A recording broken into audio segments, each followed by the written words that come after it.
مردوں کو جنت میں حوریں ملیں گی تو عورتوں کو کیا ملے گا؟ اس کے علاوہ جنت میں کنواری فوت ہو جانے والی لڑکی کس کی بیوی بنے گی؟ یہ ایک ایسا سوال ہے جو آج کل بہت زیادہ دیکھنے کو ملتا ہے۔ خواتین ہی نہیں، اکثر ہمارے بھائی بھی یہ سوال کرتے نظر آتے ہیں۔ انہی سوالوں کا جواب آج ہم آپ کو بتانے جا رہے ہیں۔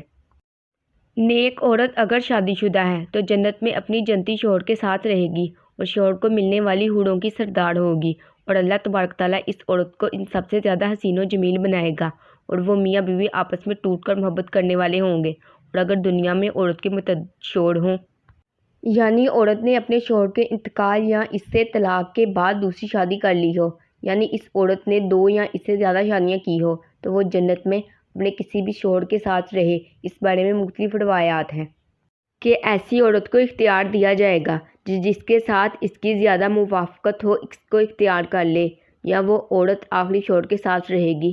اس بارے میں روایت ہے کہ آپ صلی اللہ علیہ وسلم نے فرمایا، عورت کو اس کا آخری شوہر ملے گا۔ اسی طرح ایک اور مقام پر بیان ہوا ہے کہ عورت اس شوہر کے ساتھ رہے گی جس نے دنیا میں اس کے ساتھ اچھے اخلاق کا برتاؤ کیا ہوگا، اور وہ شوہر جس نے عورت پر ظلم کیا ہوگا، اس کو تنگ کیا ہوگا، وہ اس عورت سے محروم رہے گا۔ حضرت ام سلمہ رضی اللہ عنہا کی ایک روایت میں ہے کہ انہوں نے آپ صلی اللہ علیہ وسلم سے پوچھا، کسی کے 2 شوہر ہوں تو جنت میں کس کے ساتھ رہے گی؟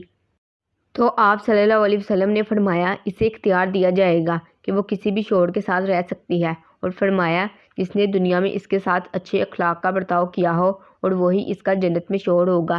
اے ام سلمہ رضی اللہ عنہا، اچھے اخلاق والی دنیا اور آخرت کی بھلائی لے گی۔ اور اگر عورت کنواری ہو، یعنی اس کی شادی سے پہلے ہی انتقال ہو گیا ہو، یا شادی شدہ تو ہو لیکن اس کا شوہر جنتی نہ ہو، تو جنت میں جس مرد کو بھی وہ پسند کرے گی اس کے ساتھ اس کا نکاح ہو جائے گا۔ اور اگر موجودہ لوگوں میں کسی کو بھی پسند نہ کرے تو اللہ تبارک تعالیٰ اس کے لیے ایک مرد جنتی پیدا فرمائے گا۔